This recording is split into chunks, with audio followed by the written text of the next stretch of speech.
Taste the Daily.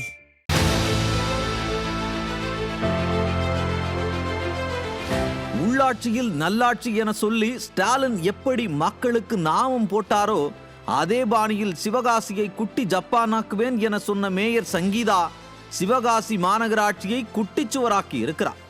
Sivakasi மக்களிடம் உங்களது மாநகராட்சி பகுதி மேயர் ஆய்வு மேற்கொள்கிறாரா என கேட்டால் எது மாநகராட்சியா, போர்டில் தான் மாநகராட்சின்னு இருக்கு, மற்றபடி வசதிகள் எல்லாம் ஊராட்சியை விட மோசமாக இருக்கு. எப்போ திமுக ஆட்சிக்கு வந்ததோ அப்போவே வளர்ச்சி பணிகள் எல்லாம் முடங்கிடுச்சு என கேள்வி கேட்கும் நம்மை அடிக்க பாய்கிறார்கள். இந்நிலையில்தான் சிவகாசி மாநகராட்சியில் வீட்டு வரி ரசீது போடுவதற்கே 50,000 ரூபாயில் இருந்து 5 லட்சம் ரூபாய் வரை லஞ்சம் வாங்கப்படுகிறது என்கிற அதிர்ச்சி தகவல் மாமன்ற உறுப்பினர்கள் மூலமே தெரிய வந்துள்ளது. வீட்டு வரி பல மடங்கு உயர்த்தப்பட்டுள்ள நிலையில் மேலும் லஞ்சம் வாங்குகிறதாம் மேயர் தரப்பு. அதேபோல் மாநகராட்சியில் பயன்பாட்டில் உள்ள குப்பை எள்ளும் வாகனங்கள் அனைத்தும் காலாவதியானவை. இவ்வாகனங்களால் பொதுமக்களுக்கு விபத்து அல்லது உயிரிழப்பு ஏற்பட்டால் அது ஆணையர் மீது கொலை வழக்காக பதிவு செய்யப்படும் நிலை உள்ளது.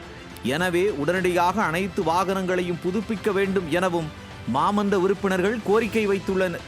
குப்பை வண்டி வாங்க கூட வக்கற்ற மாநகராட்சியாக சிவகாசி மாநகராட்சி இருக்கிறது. உள்ளாட்சியில் நல்லாட்சி என சொன்ன ஸ்டாலினும் சிவகாசி பக்கம் வரவில்லை.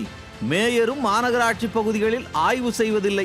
இந்த தொகுதியில் வெற்றி பெற்ற காங்கிரஸ் எம்எல்ஏ எங்கே இருக்கிறார் என்பது அவருக்கே வெளிச்சம். தொகுதியில் பல மக்களுக்கு அவரது பெயரே தெரியவில்லை. எம்பி மாணிக்கம் தாகூர் பற்றி நாம் சொல்ல தேவையில்லை. ஆக மொத்தம் குட்டி ஜப்பான் குட்டி சுவராகி கிடக்கிறது. அதிமுக ஆட்சியில்தான் சிவகாசியை மாநகராட்சியாக தரம் உயர்த்தி அறிவிப்பு வெளியிடப்பட்டது. கலைக்கல்லூரி, புறவழிச்சாலை என பல்வேறு திட்டங்களுக்கு நிதி ஒதுக்கப்பட்டது. அதிமுக அறிவித்த திட்டங்களையே முழுமையாக நிறைவேற்றாத ஸ்டாலின் இங்கு புதிய திட்டங்களையும் அறிவிக்கவில்லை.